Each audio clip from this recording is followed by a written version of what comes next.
Tuh ya.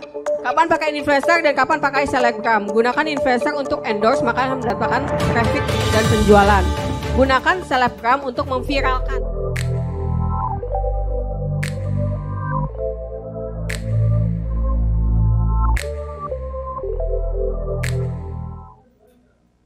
Nah, strategi mendapatkan tingkat interaksi yang tinggi. Ini nggak cuman kita ngeposting, postingan kita pada saat itu, tapi juga berdasarkan postingan kita sebelumnya. Boleh aku kasih contoh ya? Ini berdasarkan postingan kita sebelumnya. Pernah like atau komen sebuah postingan, terus besoknya postingan terbarunya nongol lagi di beranda kita. Pernah nggak? Kita like, dia nongol lagi. Jadi gimana caranya? Pokoknya apapun caranya, dia nge-like punya kita, dia komen di punya kita. Tujuannya apa? Supaya postingan aku berikutnya yang jualan viral. Jadi aku gitu. Jadi ini aku pertama-tama aku posting dulu interaksi ya. Nih, aku contohin dulu. Aku skip tadi, ke skip.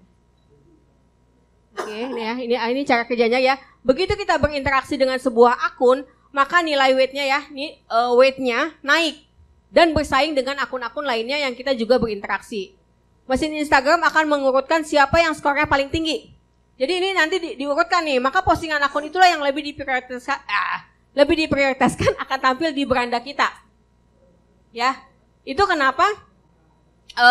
Kalau kita banyak yang like, banyak yang komen, itu yang akan nongol duluan di berandanya follower kita. Jadi kita saing-saingan nih. Gimana caranya? Kita banyak yang like gitu. Ya, itu kenapa sebelum launching buku, ini aku cerita juga, aku udah buat 3 buku ya, 3 buku tentang baking. Aku juga udah ditawarin sama waktu itu Gramedia tapi aku akhirnya jual online. Jadi aku jual sendiri dan aku nggak terbitkan di Gramedia. Aku buat ini, aku bongkar-bongkaran aja cara aku jualan buku aku gitu ya. Jadi sebelum launching buku, saya buat konten pilihan, cover ya biasanya. Kalian suka cover yang mana, A atau B? Ya, jawab di komen ya. Nih, sebenarnya saya nggak peduli sih jawabannya apa, karena saya udah tahu cover mana yang akan saya pilih. Pokoknya gimana caranya lu komen, gitu kan? Dan kenapa aku suruh pilih begini? Karena biasa ya, kalau ibu-ibu ya, aku cerita tentang aku, ibu-ibu tuh paling senang kalau ngerasa, oh itu pilihan gua, gitu. Ikut-ikutan ngerasa ujung-ujungnya dia beli ya kan? Gitu ya, itu strategi aja. Yang aku pilihin pun ya Bu, tega banget ya. Ini sebelahnya jelek, nggak mungkin orang pilih. Ya, sebenarnya itu adalah trik aku supaya dia pilih yang ini ya itu. Kembali lagi supaya ibu-ibu itu ngerasa, oh covernya pilihan saya. Oke ya, paham ya.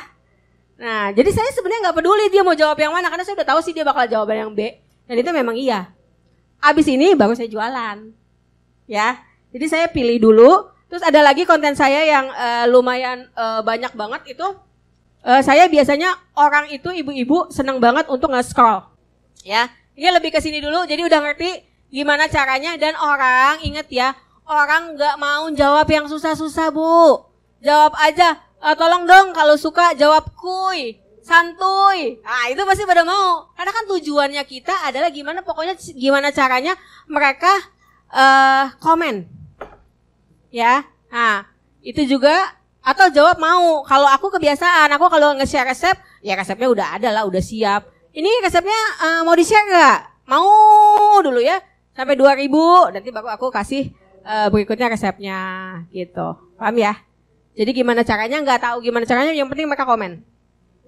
Oke. Nah ini juga, ini kan konten jualan dong. Saya mau jualan kursus online-nya, ya. Terus kira-kira saya nanya dulu aja. Dan saya nggak susah-susah, biasanya saya kasih tahu, mau nggak kalau resep ini dibikinin kursus online. Nanti kalau yang jawab bakalan dapat kursus online-nya 3 orang, kursus online-nya gratis. Gitu. Nah, dengan tujuan besok saya jualan nih kursus online-nya, jeger saya jualan, ya nongol lagi di berandanya orang yang udah jawab mau itu. Ya, paham ya?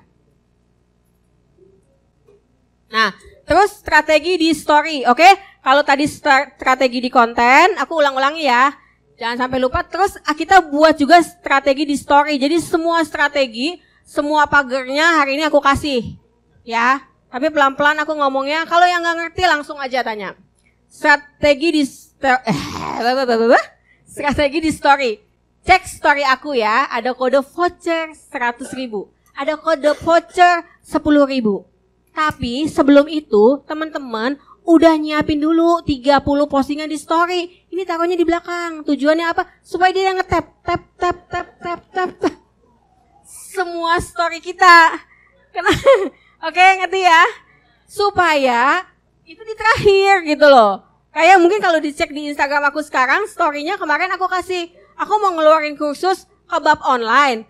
Di story aku dapat voucher 10.000 padahal. Tapi sebelumnya aku udah kirim dulu tuh foto-foto kebabnya segala macam. Tap. Besok dia nongol lagi kan di story-nya kita. Ya, nongol kita di depan karena kita kebanyakan di tap. Dan itu udah algoritmanya Instagram ya, yang paling banyak nge-tap sebenarnya. Jadi sebelum kamu kasih voucher ini taruh di belakang dan udah disiapin dulu 30. Jangan udah pasang dulu vouchernya baru nyiapin yang lain. Udah dapat vouchernya dia nggak mau nge-tap yang lain. Ya, oke. Cepetan nggak saya ngomong? Nggak ya, cukup ya. Oke. Nah, ini strategi di DM. Jadi ada strategi di komen, di postingan depan, terus ada strategi di DM juga. Nah, kalau strategi di DM ini siapkan CS-nya sih. Atau minimal kalau kita masih sendiri, ya kalian siap-siap mantengin ya. Karena nanti kalau udah masuk gini ya, harus fast respon. Ya. Jadi biasanya strategi ini saya selipkan di caption ya. Kalau kamu mau tanya-tanya harga, ada juga sih yang strategi. Nah, sekali lagi aku bilang ini, ada juga yang strategi langsung aja kasih harga jadi dia nggak tanya-tanya. Tapi kalau saya pakai strategi yang biar dia tanya-tanya masuk DM saya. Karena sekarang algoritmanya adalah ketika masuk ke DM itu lebih bikin engagement-nya tinggi. Oke? Jadi kalau mau pakai mazhab tulis harga di depan nggak masalah juga gitu. Jadi tersaring ya siapa yang mau beli. Tapi kalau saya karena dianggap engagement-nya tinggi. Kalau ada orang DM pertanda kalau itu dia dekat. Benar nggak? Karena kalau DM adalah dekat dengan orang itu. Setuju? Ya. Jadi sebenarnya orang jualan nggak dekat dong sama kita. Kita tarik aja dia ke DM. Mbak mau nanya harga? Ke DM ya. Gitu. Jadi supaya Instagram nangkepnya kita banyak teman dekat. Engagement-nya tinggi. Oke? Nah, itu tapi disiapin. Jangan orang udah nge-DM nggak ada yang bales. Ya. Dan itu sebenarnya agak merepotkan saya. Jadi bukannya merepotkan sih. Kalau untuk awal-awal ya emang agak ngerepotin. Tapi kesini-sininya saya udah tahu. Jadi ketika saya mau pasang kira-kira harga kursus yang bakalan viral gitu ya.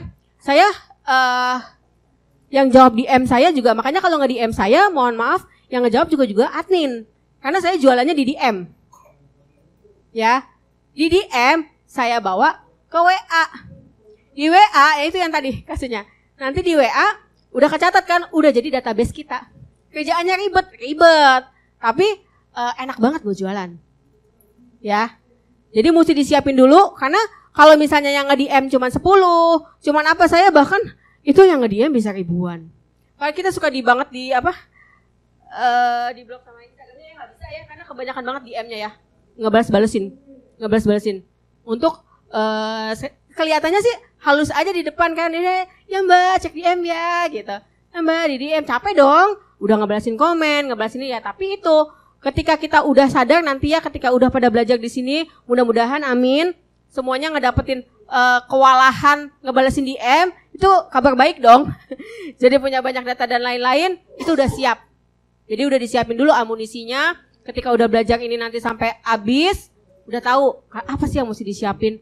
Ketika kira-kira di kita mau dijual bakalan banyak banget yang DM, balesin DM-nya. Kalau udah nggak sanggup kayak saya, ya mau nggak mau masukin semua adminnya untuk ke DM. Ya. Tapi saya nggak pernah nge-closingin, jarang banget saya nge-closinginnya di DM. Saya bawa ke linknya, misalnya mau langsung order online langsung. Atau saya kalau kebanyakan karena saya pasarnya ibu-ibu ya agak ribet dia kalau suruh ngeklik ini link ini segala macam agak nggak mau, mereka mintanya diarahin ke WA. Oke, paham ya? Nah, ini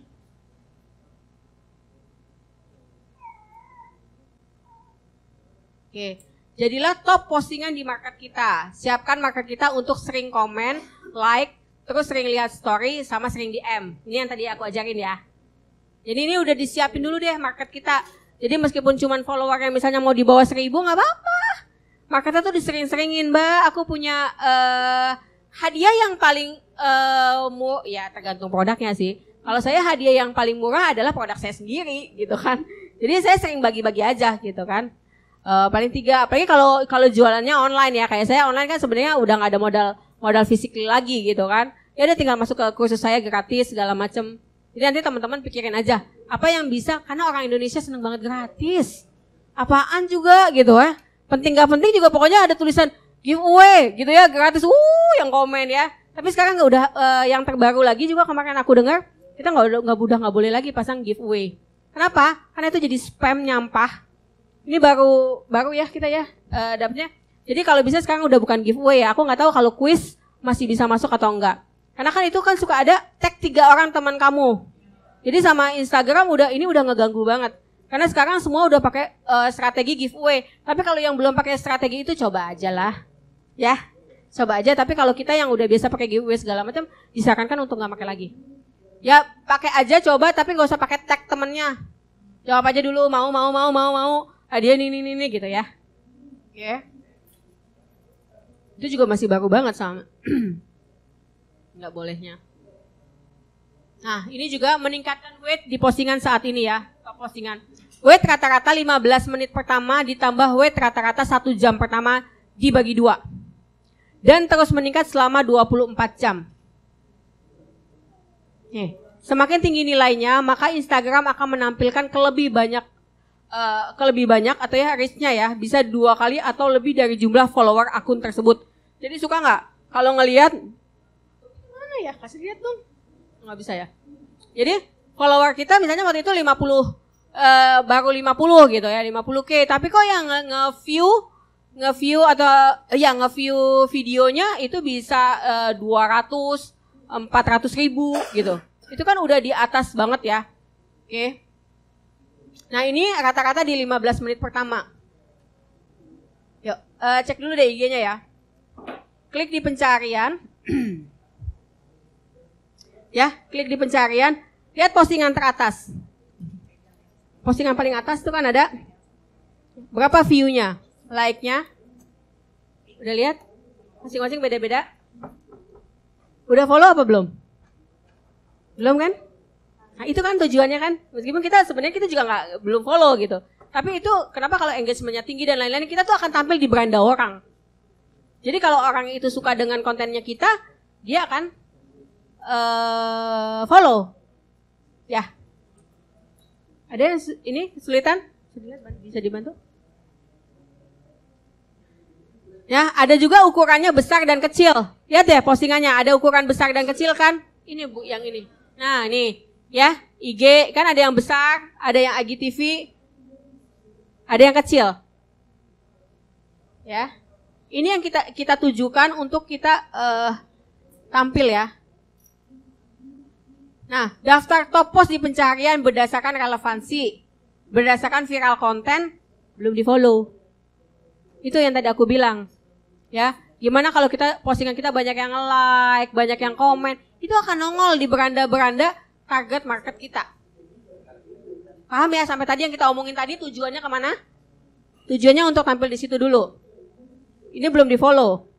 Jadi prosesnya orang beli produk kita itu sebenarnya panjang. Itu yang mesti aku pahami. Bukan cuma sekedar pasang iklan, terus orang beli. Enggak itu. Kalau kita mau iklan kita murah. Ya kecuali kita mau bakar-bakar uang. Uangnya udah nggak berseri kan? Ya monggo aja. Oke.